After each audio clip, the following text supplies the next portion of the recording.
bab adzan. Ini spesial adzan ya, lain bacaan Al-Quran. Kalau adzan sudah tahu kita pada pertemuan yang lalu, jawabannya adalah masalah adzan.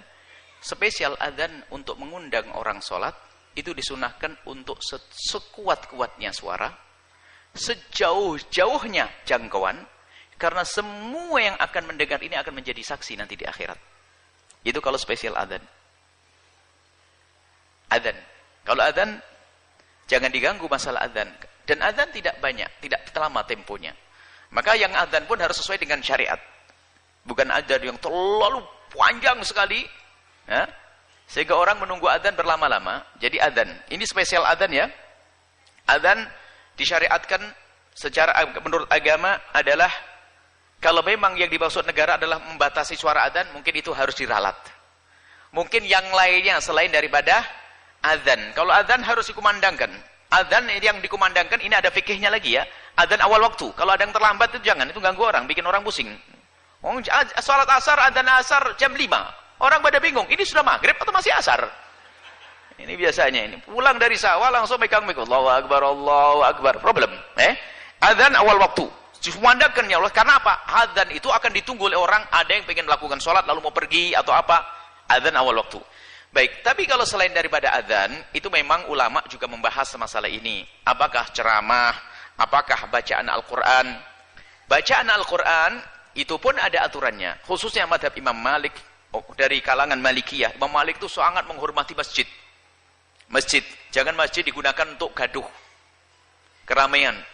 Sayyidina Umar bin Khattab ini sebuah contoh saja, ini sebagai pertimbangan, supaya kita tidak serta-merta sebuah keputusan lalu kita anggap sebuah kejelekan.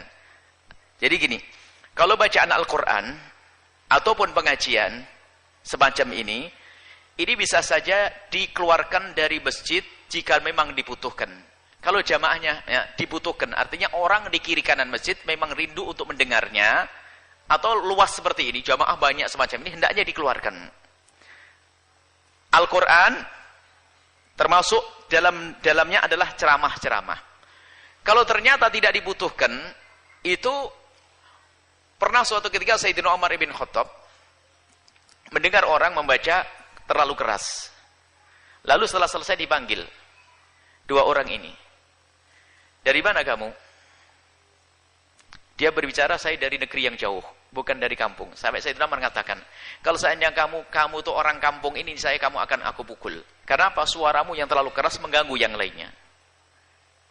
Nah, ini adalah ada isyarat bahwasanya membatasi suara-suara di mikrofon ini tentunya, ingat, semuanya harus jujur di sini. Tentunya ada tujuan untuk menenteramkan, untuk kerapian, bukan kebencian dengan Islam. Awas, hati-hati. Kalau adzan nggak boleh ditawar. Adzan harus tinggi suaranya. Adzan harus kemana-mana. Tapi untuk suara-suara yang lainnya, kadang ada sebuah rumah, ada masjid, itu yang ada rumahnya berdempet-dempetan. Di rumah di kota itu.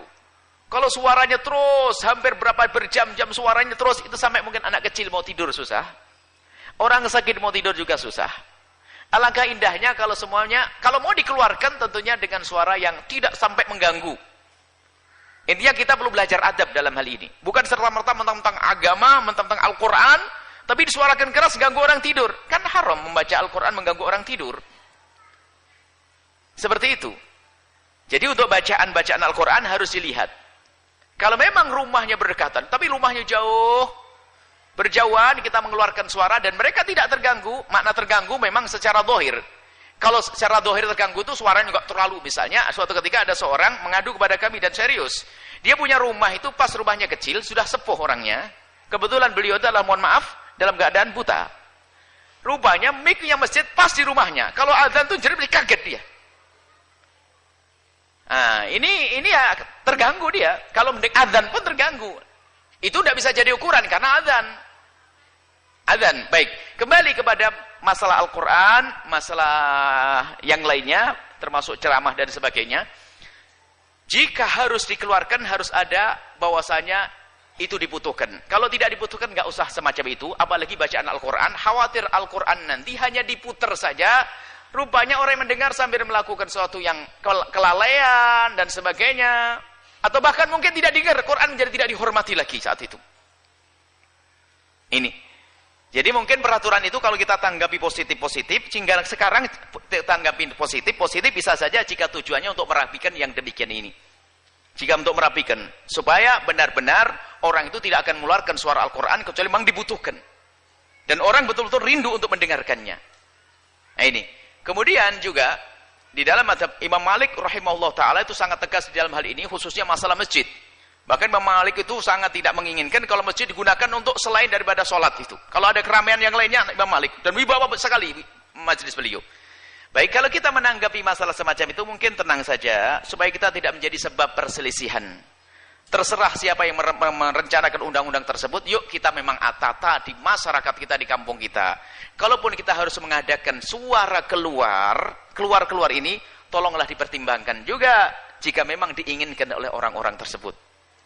Satu, kalau memang kemudian ini satu sisi diinginkan dan tidak mengganggu, mungkin ada orang yang sakit, ada orang yang anak kecil mau tidur nggak bisa dan sebagainya, nggak bisa dipaksa, anak kecil nggak bisa, orang tua bisa ada iman, ada ngerti wah ini Al-Quran, tapi anak kecil nggak paham, kaget, nggak bisa tidur, ibunya yang susah nanti. Jadi kalau memang peraturan itu benar-benar dilaksanakan, tentunya tidak serta-merta main grebek begitu, tidak, perlu pengarahan, dilihat dulu keadaan lingkungannya. Kemudian di sisi lain bahwa Anda itu jangan gampang merasa terganggu deh kalau udah urusan Al-Quran. Al-Quran dikumandangkan kok terganggu, terus iman Anda itu di mana? Gitu loh. Sisi lain, Anda mendengar Al-Quran kok terganggu. Kenapa harus terganggu? Ceramah kok terganggu? Kenapa terganggu? Bukan innamal mu'minuna alladzina idza dzukirallahu wajilat qulubuhum wa idza tuliyat 'alaihim ayatuhu zadatum imana. Bukankah ahli iman di saat diperdengarkan Al-Quran, maka ternyata tambah iman, tambah kuat imannya, bergetar hatinya di saat dikumandangkan Al-Quran, disebut nama Allah. Nah itu. Jadi ada dua sisi ya. Yang pertama, saya ulas lagi.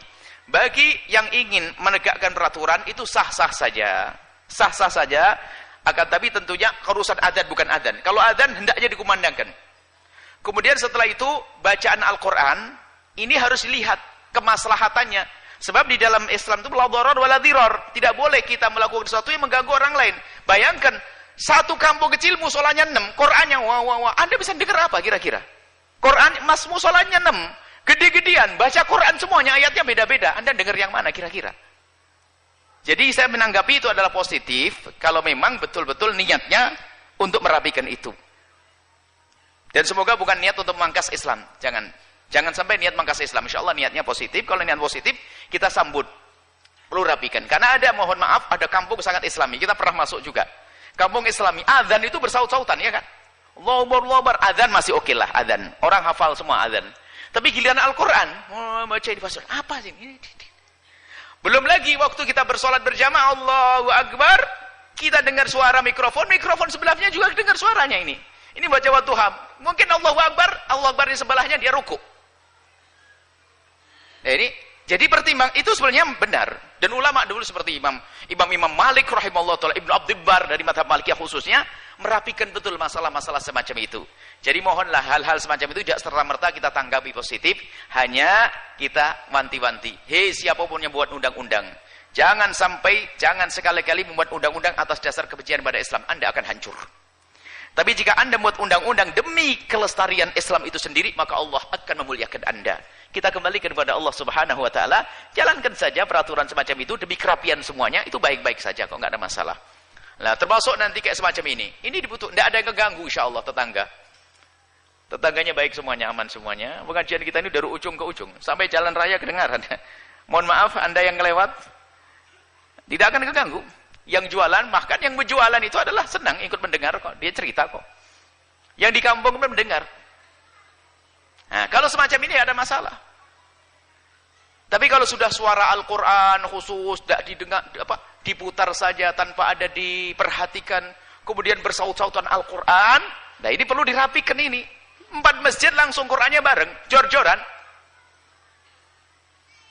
Belum lagi nanti ketemu orang yang bacaannya nggak enak.